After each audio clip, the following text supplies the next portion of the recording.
Assistant Professor of Department of History. Today we are discussing about topic Mughal Empire. The Mughal Empire's period started 1526 to 1857. The emperors were Babur, Akbar and Aurangzeb. The great Mughal emperor was Babur, Humayun, Akbar, Jahangir, Shahjahan, Aurangzeb. The first Mughal emperor was Babur. Babur was the founder of Mughal Empire. And second, Humayun was the son of Babur. Next ruler, the Akbar. He was the great Mughal emperor in Mughal Empire. So next, Jahangir and Shahjahan. Shahjahan was important ruler in Mughal Empire. He was founder of art and architecture in Mughal Empire. So the last great ruler was Aurangzeb. The first ruler of Babur, he was defeated Delhi Sultanates and established the Mughal Empire. He is skilled commander, trained soldier, and horses contributed to the victory. Gained control of the whole northern India, with Agra as the capital. He reigned for 4 short years and died at the age of 47 in 1530. Did not enact new laws or organization in the empire due to yearly death.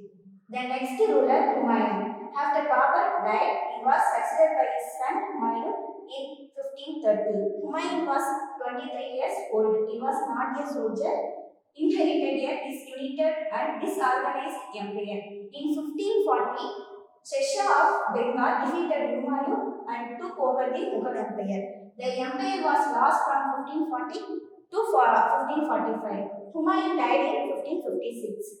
The next ruler, Akbar.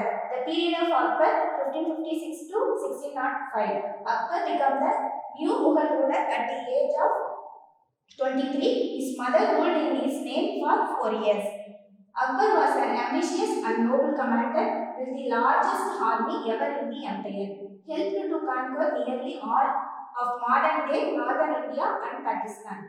Great administrator, developed a centralized government. It delegated 15 provinces each under a governor, and each provinces into district, and each district was further subdivided into smaller sections.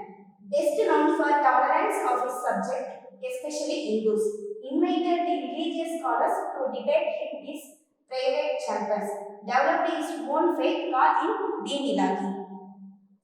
The next great ruler, Jahangir. Jahangir succeeded his father Akbar in opposite of his father.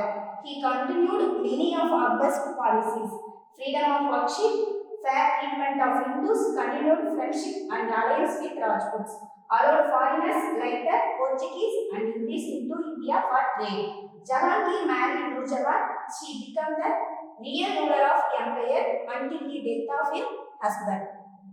The next ruler, Shahjahan. Shahjahan succeeded his father, better ruler than Jahangir, restored the efficiency of government, recovered the territories, maintained peace, foreign traders were allowed into India and trade. The empire was expanded, built many great architecture buildings including the Taj Mahal and Peacock Throne, a brilliant gold throne encased in hundreds of precious gems. The next ruler of Aurangzeb. Aurangzeb was the last great ruler of Mughal Empire.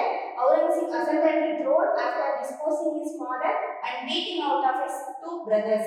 Empire declines under his region. He removed the tax-free status for Hindus. Destroyed the temples, pressed semi-autonomous Hindu states. Primary interest promote Islamist tolerance. Aurangzeb overexpanded the empire and trained its resources. Large sums of money and manpower were lost. He lost the support of the Hindu people. The overexpansion of his empire weakened his administration. Aurangzeb died in 1707. His son Bahadur Shah succeeded him.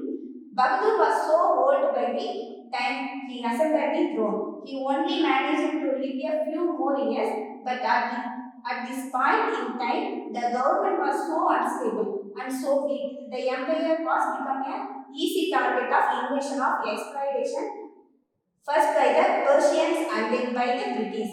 The death of Aurangzeb and the short region of his son led to the end of the Mughal Empire and the beginning of British rule.